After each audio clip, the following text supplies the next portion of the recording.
Have you ever told someone that you have a bad habit of doing something? Well, let me tell you this. You're not alone. Everyone at least has one or two bad habits that they want to get rid of. Like, look at him. He's biting his nails. Ugh, my God, who is that? Oh, wait, that's me. Or even just being on your phone and not caring about anything else that you have to do. Let's just go ahead and sit back, relax, and watch some YouTube.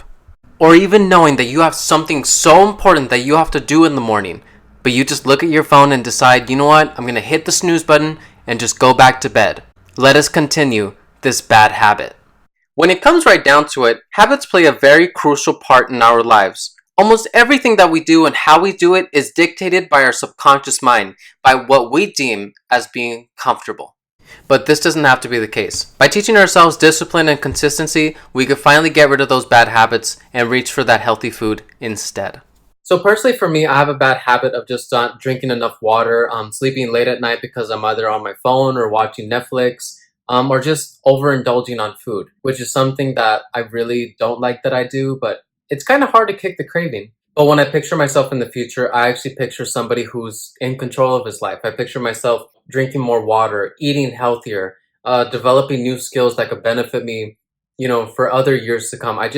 I really want that for my future. I really want that, as me. But the thing is that I'm not going to get to that point unless I do something now.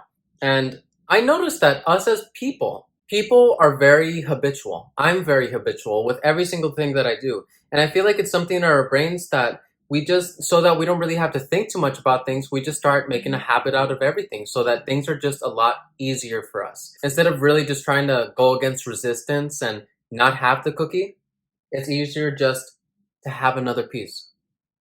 Now, you may be wondering to yourself, what is a bad habit?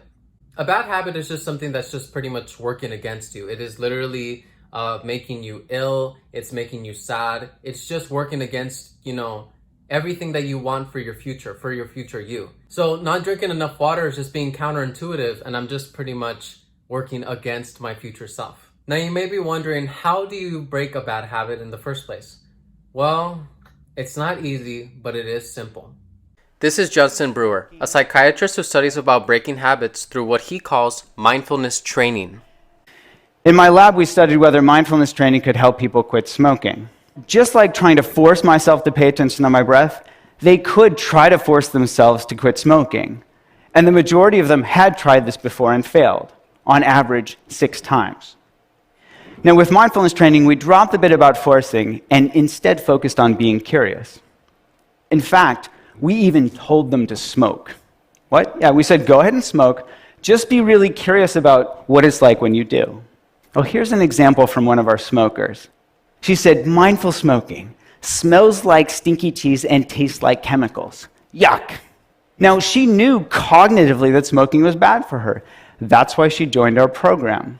Now, she moved from knowledge to wisdom. She moved from knowing in her head that smoking was bad for her to knowing it in her bones. And this spell of smoking was broken. She started to become disenchanted with her behavior. I happen to agree with Judson. We can't run away from our cravings, but we must make peace with them in order to overcome them. And this is what mindfulness training is all about. It's just looking at the habit, knowing and feeling all of the sensations that go through your body because you want the thing, and just making peace with it. There are so many things in our life that we cannot control, but I do believe that our habits are one of the things that we can control. And just like Michael here from The Office, I feel that once we do end up controlling most of our habits, that we will end up feeling more likely to just dance our butts off. And why, you might ask? Well, it's because we'd finally be a little bit more in control of our lives. We can't ignore these habits that we have. We can't ignore these cravings that we have. We have to actually, kind of like understand them, be okay with them. And I'm gonna be honest, I'm doing this outside. I thought that it'd be kind of cool to do this outside. I don't know. I hope the audio is good. When it comes to your habits, actually understand them. You know what I mean? Like, acknowledge their existence, but at the same time say, no, I'm not going to go for that extra cookie. I already had like 3 right now. I don't need a 4th one. Just remember to have discipline and consistency. Consistently be disciplined with yourself that I'm not going to bite my nails. that I'm actually gonna wake up when the alarm goes off. I'm just not gonna eat as unhealthy as I typically would.